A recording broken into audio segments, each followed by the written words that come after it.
और पूछना चाहूंगा, ये जो मेहरापुर में इस्कॉन टेम्पल जलाया गया है, ये ईसाइयों का था, बुद्ध का था या किसका था?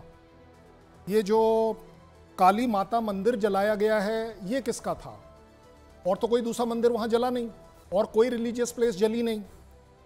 कांदीपुरा में जो मंदिर है उसे किसने जला दिया? वो क्या मुस्लिम्स का कोई स्पेशल जगह थी जिसको कि डिस्कार्ड किया गया? बांग्लादेश से जो पत्रकार हैं प्लीज उन्हें स्क्रीन जी पर। जी मेरा उनसे सवाल पूछिए। हाँ, मेरा चौथा सवाल है, इंडियन संस्कृति सेंटर के ऊपर ही क्यों अटैक होगा और उसे जलाया जाएगा? अगर वहां सब कुछ ठीक है, ये आपके अपने लोग हैं, हम आपके अपने लोग हैं। एक्चुअली अगर सही देखा जाए, इंडिया की पॉलिसी रही है कि बांग्लादेश हमारा पड़ोसी देश नहीं है, ये हम लोग हैं, ये हमारे लोग हैं। हमने कभी अपने और आपके बीच में फर्क नहीं समझा। आज अगर आप लोग बांग्लादेश की इंटेलिजेंसिया इस चीज को आंख खोलकर फेस नहीं करेंगे तो आप इसे अलाउ करेंगे कि ये 1 से 1.5 करोड़ हिंदू जो कि बांग्लादेशी है वो जाएगा कहां? अभी अभी एम्बेसडर साहब ने कितनी बड़ी बात कर दी कि यहां पर नहीं, काफी सालों से ये फीलिंग चल रही है। मैं उस फीलिंग में नहीं पड़ना चाहता। मैं आप लोगों को बचाना चाहता हूं कि आईएसआई के इस बड़े कॉन्स्पिरेसी में मत पड़िए, क्योंकि ये आपको पहले ले डूबेगा। हम तो कुछ कर भी लेंगे, आप क्या करेंगे? हाँ, मैं ये सवाल का जवाब खान साहब आपसे इसलिए चाहती हूँ, मेरे पास स्टैटिस्टिक्स है 1942 में नहीं खैर, अगर मैं आपकी बात करूं तो शुरुआत में जो बांग्लादेश में मुसलमानों का आंकड़ा था वो गिरते गिरते गिरते गिरते आज 8% हो गया है। 8%। ये कैसे हुआ?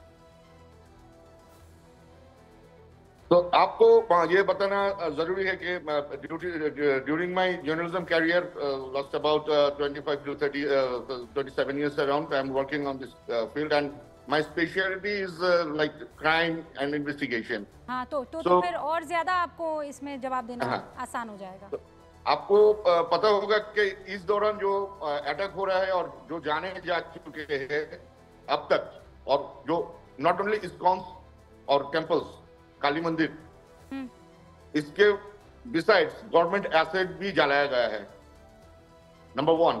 Number 2, private assets, home, office and other establishments of several individuals also burned down. आपको बात बताना है कि ये जो मैसाकर होता है ना, इसके बाद 3 किस्म के लोगों को हमने आइडेंटिफाई किया। एक लोग है जो वैंडलिज्म करते हैं, एक लोग है जो प्रोटेस्ट करते हैं उनकी डिमांड के लिए, उनकी मांगों के लिए। और वैंडलिज्म के बाद एक ग्रुप है जिसका काम में जो सामान बचता है, अगर गाड़ी जला दिया गया, वो जला हुआ गाड़ी के पार्ट्स ले जाते हैं।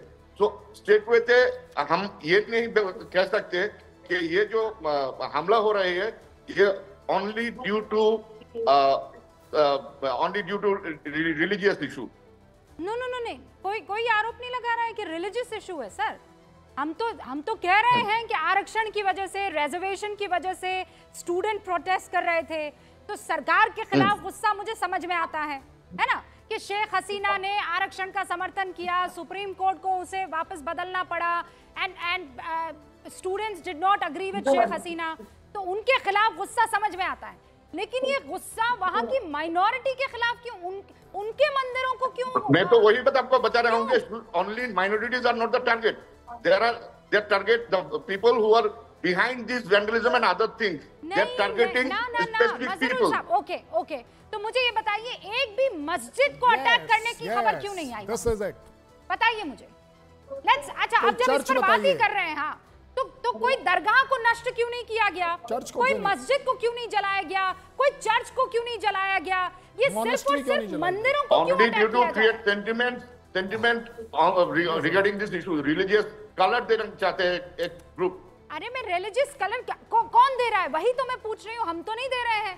अगर मान लीजिए मंदिरों पर, मस्जिदों पर, ऑफिसेस पर, चर्च पर, दरगाहों पर, सब जगह अटैक हो रहा होता तो मैं कहती है वैंडलिज्म है, मैं कह देती, कर्नल सिंह भी कह देते, और यहाँ पर मौजूद खान साहब, सब लोग ये बात कह देते।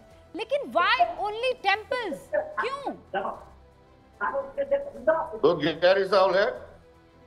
तो आपको पता है कि इस आंदोलन के दौरान जो मेन इंटरेस्ट ग्रुप था कौन? स्टूडेंट्स। अब गवर्नमेंट फॉर्म करने के लिए कौन लोग आ रहा है? बीएनपी आ रही है और जमात इस्लामी आ रही है। हिफाजत। और ये जमात इस्लामी कौन है हिफाजत सर? इस्लाम। ये तो कट्टरवादी है ना, रेडिकल फोर्सेस। अरे सर बोल दीजिए That was the पाकिस्तान है, army. जमाते इस्लामी सिर्फ पाकिस्तान है और कुछ नहीं है। क्यों नहीं हम सच्चाई को देख पा रहे? लिसन खान साहब, जमात इस्लाम के टोटल कनेक्शन हमको ये बोलिए। नहीं मैं समझ रही हूँ कि आपको दिक्कत हो रही है, लेकिन सच बोलने में आप जैसे रिपोर्टर को दिक्कत नहीं होनी चाहिए। जो सच है, जो हक है, वो बोलना चाहिए। अब यहाँ पर हमारे साथ जिलानी साहब भी मौजूद हैं, यहाँ पर बाकी सारे चेहरे इस वक्त आपको हमारे साथ उनियाल साहब भी जुड़ चुके हैं, संघ का पक्ष रखने वाले। लेकिन सबसे पहले जिलानी साहब, एक फॉरेन एक्सपर्ट होने के नाते इस वक्त जो स्थिति आपको देख रही है सर, मैं तो जब बांग्लादेश में स्थिति देख रही हूँ, वहाँ हमने श्रीलंका में देख ली, पाकिस्तान में तो इंस्टेबिलिटी है ही। ये डर अंदर बैठा हुआ है कि ये ताकतें जो इस वक्त काम कर रही हैं, ये कहीं ना कहीं प्लान करेगी कि हमारी सरजमी पर भी इस तरीके से डामाडोल स्थिति पैदा की जाए। दे हैव ट्राइड पहले भी। आप ठीक कह रहे हैं। आप देखिए कि भारत के चारों तरफ जितने भी देश हैं, भूटान के अलावा, इस समय पॉलिटिकल इंस्टेबिलिटी के थ्रू जा रहे हैं। और जो कुछ हुआ है बांग्लादेश में, उसका इम्पैक्ट भारत पर काफ़ी पड़ेगा, क्योंकि बांग्लादेश एक बहुत ही नज़दीक पड़ोसी है। और जो अच्छे रिश्ते बने थे पिछले 20 सालों में, जो सेटबैक मिला है भारत को, वो बहुत ही बड़ा सेटबैक है भारत के लिए। मगर उसके अलावा जो बांग्लादेश का अपना फ्यूचर है, वो बहुत अनसर्टन हो गया है, क्योंकि बांग्लादेश इकोनॉमिकली काफ़ी आगे जा रहा था। पाकिस्तान के in comparison to Pakistan, Bangladesh बहुत ही प्रोग्रेस कर रहा था, एक तरह का एशियन टाइगर बनने वाला था। और अब क्या है कि वहाँ पर फैक्ट्रीज बंद हैं, ढाका एयरपोर्ट बंद पड़ा हुआ है आज भी, और एक डेंजरस पावर वैक्यूम इस समय बांग्लादेश में है। बांग्लादेश का अपना फ्यूचर इतना अनसर्टन हो गया है, क्योंकि वहाँ पर अगर इंस्टेबिलिटी लागू रहती है तो फिर क्या होगा कि बांग्लादेश से रेफ्यूजीज भारत में आएंगे, और जो नेबरिंग स्टेट्स हैं भारत के, बांग्लादेश को जो बॉर्डर करते हैं, उनकी अपनी इंटरनल सिक्योरिटी खराब हो जाएगी। तो बांग्लादेश एक बहुत ही इम्पोर्टेंट नेबर है भारत के लिए, क्योंकि कई सालों से जो कुछ बांग्लादेश में होता है उसका इम्पैक्ट भारत पर पड़ता है। तो भारत के इंटरेस्ट में है कि बांग्लादेश स्टेबल हो, वहाँ पर उसकी जो इकोनॉमी है वो अच्छी तरह से ग्रो करे।